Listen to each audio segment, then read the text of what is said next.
여러분들 시간 정해놓고 기도하시기 바랍니다. 마귀가 우는 사자처럼 우리의 삶에서 우리를 해치려고 덤벼들고 있습니다. 우리가 영적인 눈이 감겨서 못 볼 뿐입니다. 여러분들 기도가 꼭 필요한 시대입니다. 나라와 민족을 위해서 기도하시고 교회를 위해서 기도하시고 여러분들이 우리 주변을 돌아보며 지금 우리 교회의 교우들 모습 형편 다 보이지 않습니까? 여러분들 한 명씩 이름 불러가면서 다 기도하시며 하나님이 그분이 복받을 그릇이 되면 그분에게 복 주시고 그분이 복받을 그릇 안 되면 우리에게 복 주십니다. 여러분 기도로 많이 심으시기 바랍니다. 아멘.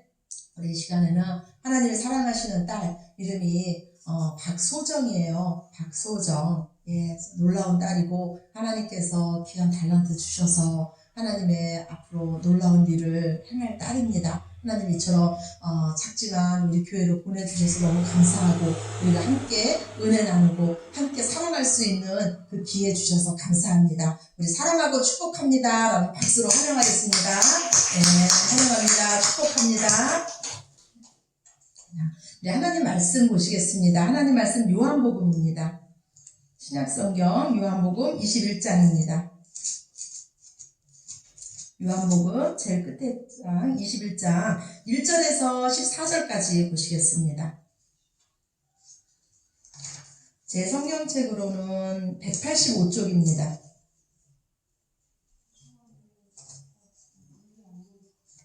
네, 185쪽입니다. 요한복음 21장 1절에서 14절까지 말씀. 요한복음 21장 신약성경 184쪽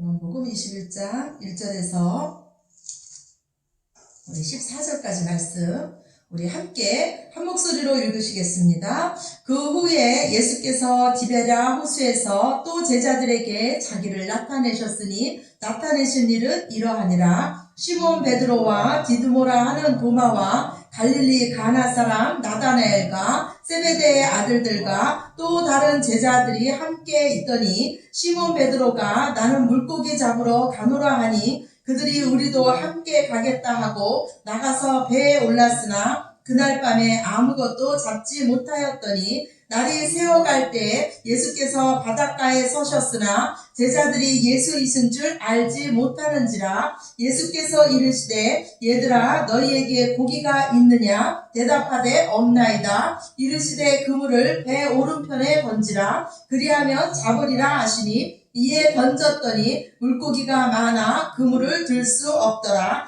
예수께서 사랑하시는 그 제자가 베드로에게 이르되 주님이시라 하니 시몬 베드로가 벗고 있다가 주님이라 하는 말을 듣고 겉옷을 두른 후에 바다로 뛰어내리더라. 다른 제자들은 육지에서 거리가 불과 한 50칸쯤 되므로 작은 배를 타고 물고기 든 그물을 끌고 와서 올라보니 숯불이 있는데 그 위에 생선이 놓였고 떡도 있더라. 예수께서 이르시되 지금 잡은 생선을 좀 가져오라 하시니 시몬 베드로가 올라가서 그물을 육지에 끌어올리니 가득히 찬 큰 물고기가 153마리라. 이같이 많으나 그물이 찢어지지 아니하였더라. 예수께서 이르시되 와서 조반을 먹으라 하시니 제자들이 주님이신 줄 아는 거로 당신이 누구냐 감히 묻는 자가 없더라. 예수께서 가셔서 떡을 가져다가 그들에게 주시고 생선도 그와 같이 하시니라. 이것은 예수께서 죽은 자 가운데서 살아나신 후에 세 번째로 제자들에게 나타나신 것이라.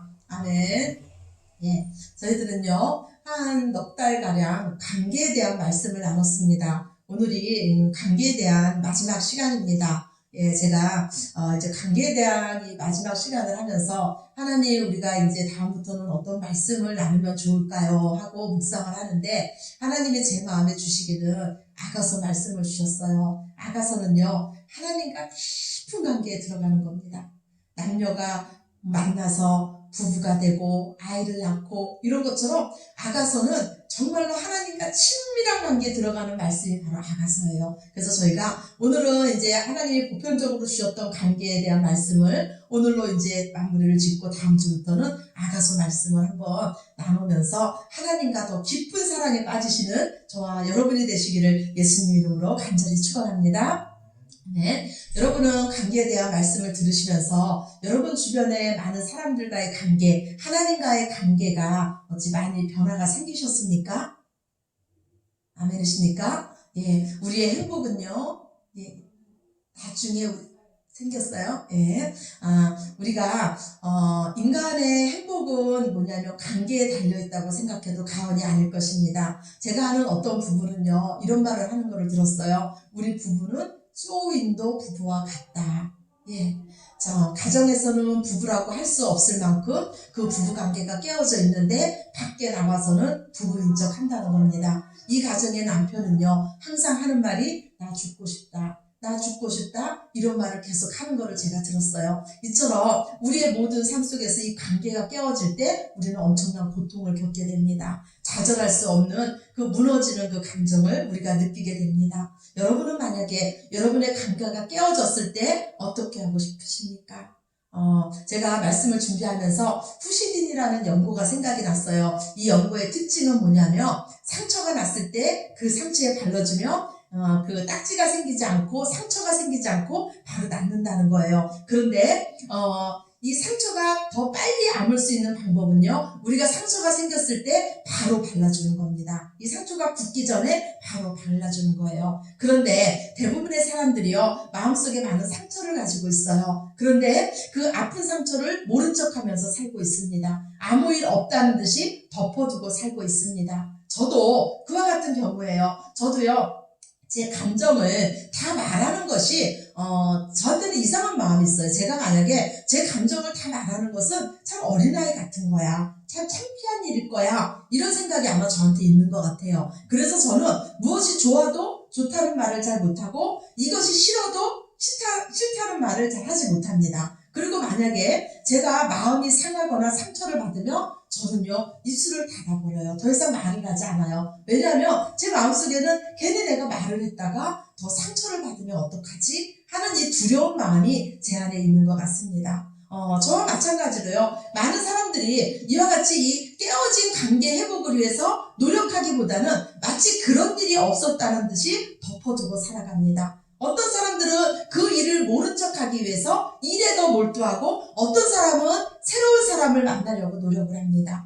오늘 저와 여러분이 읽은 바로 이 베드로가 그랬습니다. 베드로는요, 그처럼 사랑했던 예수님을 3번이나 모른다고 부인했습니다. 예수님이 보는 자리에서 예수님을 부인했습니다. 그 순간 이 베드로는요, 예수님과 자신의 관계가 깨어지는 것을 경험했습니다. 예수님과의 관계가 무너지는 것을 경험했습니다. 이후에 베드로는 이 모든 것을 다 덮어두고 고향으로 내려갑니다. 이제 베드로에게는 꿈도 없고 소명도 없고 사명도 없어졌습니다. 자신에 대한 그 비참한 마음만 남아 있었습니다. 내가 그처럼 사랑했던 그 예수님을 그 자신도 모르게 한순간에 이 베드로는 부인하고 말았습니다.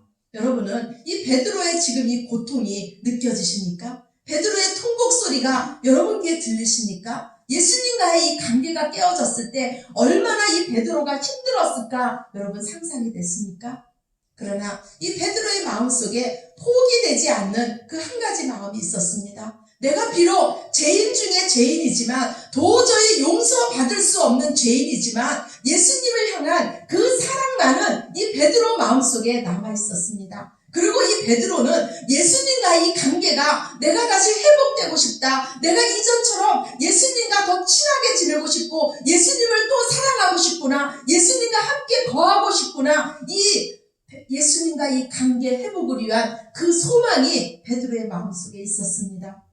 그것을 우리가 어떻게 할 수 있습니까? 오늘 7절 말씀입니다. 7절 우리가 함께 읽으시겠습니다. 7절입니다.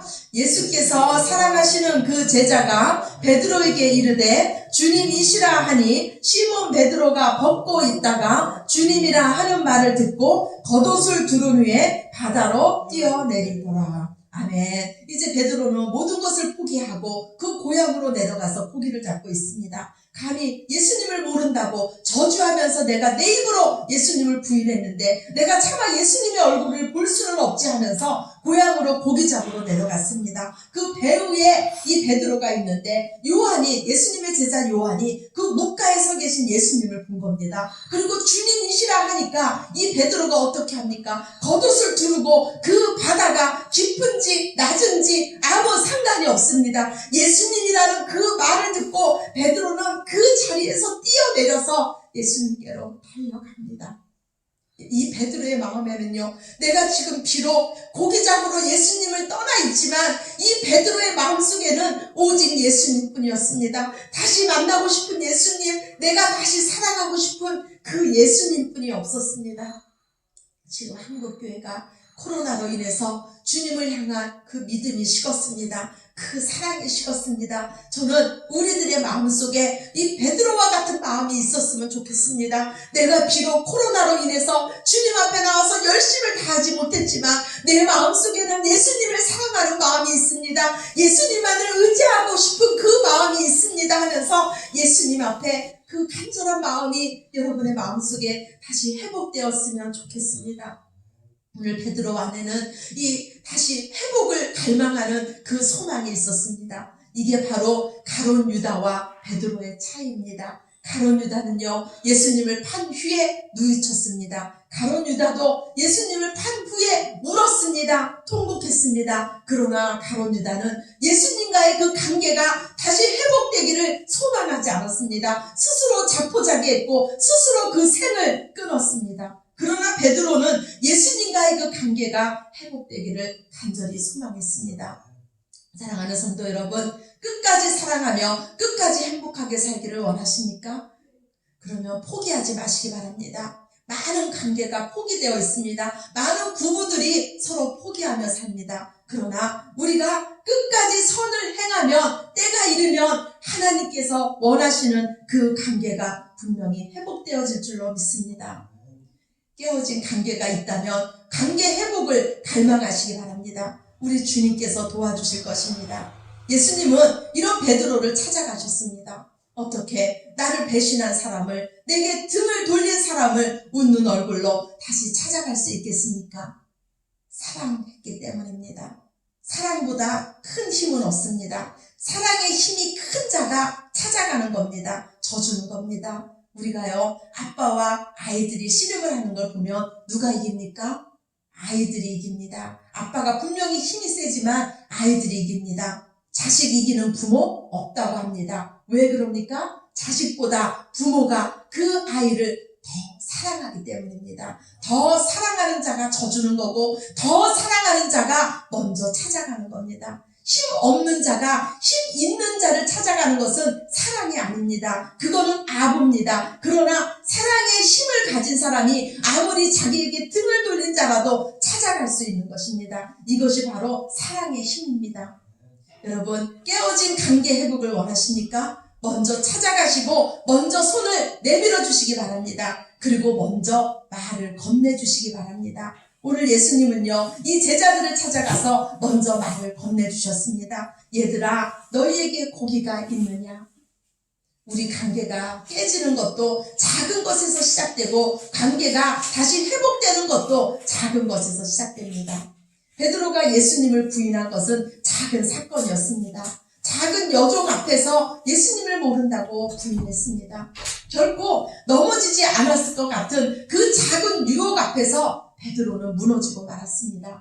솔로몬은요, 다가서에서 포도원을 허는 작은 여우를 주의하라고 말씀합니다. 솔로몬은요, 아름다운 인간관계를 포도원에 비유했습니다. 행복한 가정을 포도원에 비유하고 있습니다. 그런데 그 포도원을 허는 것이 작은 여우라는 것입니다. 즉, 우리 인생을 행복하게 만드는 것도 작은 것이고 우리 인생을 불행하게 만드는 것도 작은 것이라는 것입니다. 오늘 베드로가 실패한 것도 작은 사건이었습니다. 작은 개진 여종 앞에서 예수님을 모른다고 부인하며 무너졌습니다. 이때 이 베드로의 마음에 얼마나 절망했을까요? 아마도 자신에 대한 그 절망 때문에 베드로의 입은 굳게 닫혔을 것입니다.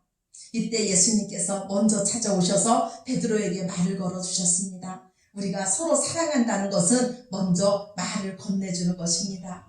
아담과 하와가요, 에덴 동산에서 죄를 범했습니다. 그들은 너무너무 두려워서 나무 뒤에 숨었어요. 동산 가운데 숨었습니다. 무엇을 해야 될지 몰라서 벌벌 떨고 있었습니다. 이때 하나님께서 아담을 찾아오셨어요. 아담아, 네가 어디 있느냐? 만약에 이 죄로 인해서 벌벌 떨고 있는 이 아담을 하나님께서 찾아주시지 않았다면 이 아담과 하와의 인생은 거기서 끝났을 것입니다.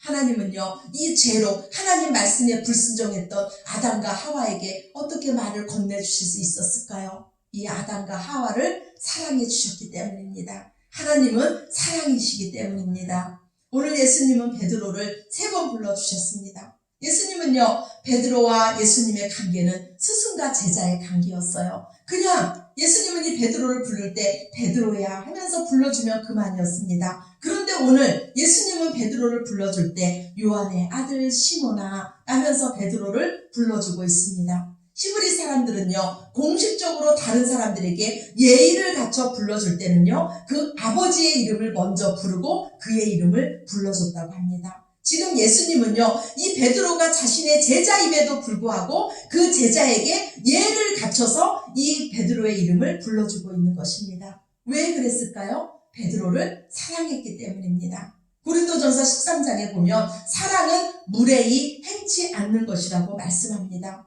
왜 우리가 서로 사랑한다고 하면서도 서로 상처받습니까? 무례하기 때문입니다. 함부로 말하기 때문입니다. 하나님은 우리에게 다가오셨는데, 우리를 사랑해 주셨는데, 예를 다해서 우리를 사랑해 주셨습니다. 이와 마찬가지로 우리도 하나님을 사랑할 때 예를 다해서 하나님을 사랑해야 됩니다. 그 표현이 바로 예를 다해서 하나님을 경배하는 것이 오늘 저와 여러분이 드리는 바로 예배입니다. 예배는 우리가 온 마음을 다하고 힘을 다하고 목숨을 다하고 뜻을 다해서 예를 다해서 하나님을 경배하는 것입니다. 깨어진 관계 회복을 위해서 먼저 그 사람에 대한 선입견을 버리시기 바랍니다. 그리고 그 사람에게 다시 한번 기회를 주시기 바랍니다. 오늘 예수님은 베드로에게 묻습니다. 네가 나를 사랑하느냐? 예, 사랑합니다. 네가 나를 사랑하느냐? 예, 사랑합니다. 네가 나를 사랑하느냐? 사랑합니다. 예수님은 똑같은 질문을 3번이나 반복하심으로써 베드로에게 주님을 사랑한다는 말을 3번 고백하게 만드셨습니다. 베드로가 어떤 사람이었습니까? 예수님이 십자가 지시기 전에 그 대제사장의 뜰에서 예수님을 3번 모른다고 부인했던 자가 이 베드로였습니다. 예수님께서는 당신을 저주하고 이 부인했던 그 베드로에게 네가 나를 사랑하느냐고 물으심으로써 3번이나 예 주님 내가 주님을 사랑합니다 이렇게 고백하게 하심으로써 그 베드로가 실수했던 그 실패를 만회할 수 있는 기회를 주셨습니다. 이처럼 우리가 어떤 사람과 그 관계가 회복되기를 원하신다면 그 사람에게 다시 한번 기회를 주시기 바랍니다. 나를 힘들게 한 자에게 다시 한번 기회를 준다는 것은 힘든 일입니다. 어쩌면 기회를 준다는 것은 그 상대를 살리기 위해서 내가 희생하는 일일지도 모릅니다. 어쩌면 또다시 상처받을지도 모르고 또다시 힘들어질지도 모릅니다. 그러나 하나님은 우리에게 관계 회복을 사명을 주신 줄로 믿으시기 바랍니다. 축복이 우리의 사명이듯이 고통 역시 우리의 사명입니다. 아파본 사람만이 아픈 사람을 위로해 줄 수 있듯이 우리가 지금 깨어진 관계로 힘들어져 있을 때 하나님의 그 은혜로 그 관계가 회복되어 본 자만이 다른 사람과의 관계 회복을 위한 그 도구로 사용받을 줄로 믿습니다. 베드로는요, 이 무너진 관계가 회복된 후에 관계 회복의 사도로 이제 쓰임받고 있습니다. 여러분이 아시다시피 마가복음의 기자는 마가 요한입니다. 이 요한은요, 한때 바울과 함께 세계 선교를 나갔던 자입니다. 그런데 이 마가 요한은 그 세계 선교의 그 어려움 속에서 중도에 탈락하고 맙니다. 그때 이 마가 요한의 마음은요, 나는 할 수 없구나 하면서 좌절감이 이 마가 요한의 마음에 아마 있었을 것입니다. 그런데 이때 이 마가 요한을 도와준 자가 바로 이 바나바와 베드로였습니다. 바나바는 이 마가 요한을 베드로에게 맡겼습니다. 그리고 이 베드로는 이 마가 요한을 자신의 제자로 삼았습니다. 결국 여러분이 읽은 그 마가 복음은요, 이 마가 요한이 다시 예수님과의 관계가 회복된 후에 쓴 책이 바로 이 마가 복음입니다. 어떤 깨어진 관계가 있더라도 그 관계는 회복될 수 있습니다. 베드로의 인생이 예수님에 의해서 재건됐듯이 우리의 인생도 반드시 재건될 수 있습니다. 그리고 그 무너진 관계를 재건한 사람에게는 사명이 있습니다. 거기에 하나님이 반드시 사용될 줄로 믿습니다. 우리가 실패했을 때, 좌절했을 때, 도저히 내 힘으로 일어날 수 없을 때, 모든 것이 무너져 내린 것 같을 때, 우리 힘으로 어떤 것도 할 수 없을 때 예수님은 우리에게 찾아오십니다. 제가 예수님을 만났을 때가 다 그랬어요. 내가 잘 나갔을 때, 내 힘으로 뭔가를 할 수 있을 때 예수님은 저를 찾아오지 않으셨습니다. 제가 자포자기하고 있고 아무것도 할 수 없고 이 모습으로 어떻게 내가 하나님 일을 할 수 있겠습니까? 이러면서 무너져 있을 때 예수님은 저를 찾아오셨습니다. 이와 마찬가지로 예수님은 지금 상한 심령인 우리를 찾아오십니다. 예수님은 나는 죄인을 부르러 왔다고 우리에게 말씀해 주십니다. 감히 지금 우리의 마음이 내가 하나님 앞에 어떻게 내갑니까? 이와 같은 모습으로 내가 하나님을 감히 아버지라고 어떻게 부를 수 있겠습니까? 하면서 하나님 앞에 나아갈 때 하나님은 우리를 모른다 하지 않으시며 우리를 끌어안아주시고 우리를 다시 내 자녀라고 불러주시며 손을 잡아주시고 감사하고 기쁨으로 잔치를 벌어주시는 분이 바로 우리의 하나님 아버지이신 줄로 믿으시기 바랍니다. 제 삶의 상처는 하나님께서 다 치유해 주셨습니다. 하나님은 언제나 우리의 상한 마음을 만져주십니다. 저는 이 어려운 시기마다 내 안에 상처가 있을 때마다 그 살아계신 하나님을 만남으로써 하나님이 나를 얼마나 사랑하시는지를 알게 되었습니다. 그리고 저도 역시 그 하나님을 사랑하게 되었습니다. 사랑하는 성도 여러분, 혹시 여러분에게 상처 준 자가 있으십니까? 하나님께서 여러분을 사랑하셔서 그 사람을 사용하신 줄로 믿으시기 바랍니다.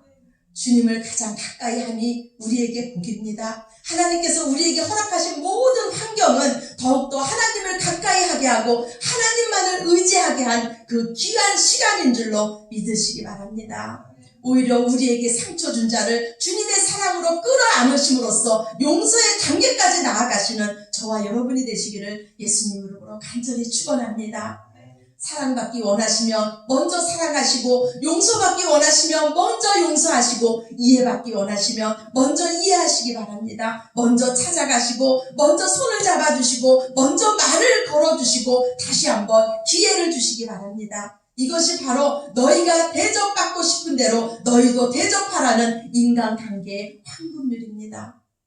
하나님은 우리 모두에게 이제까지 관계에 대한 동일한 말씀을 주셨습니다. 우리 하나님은 우리의 모든 관계가 하나님의 자녀된 우리의 모든 관계가 온전히 회복되기를 원하십니다.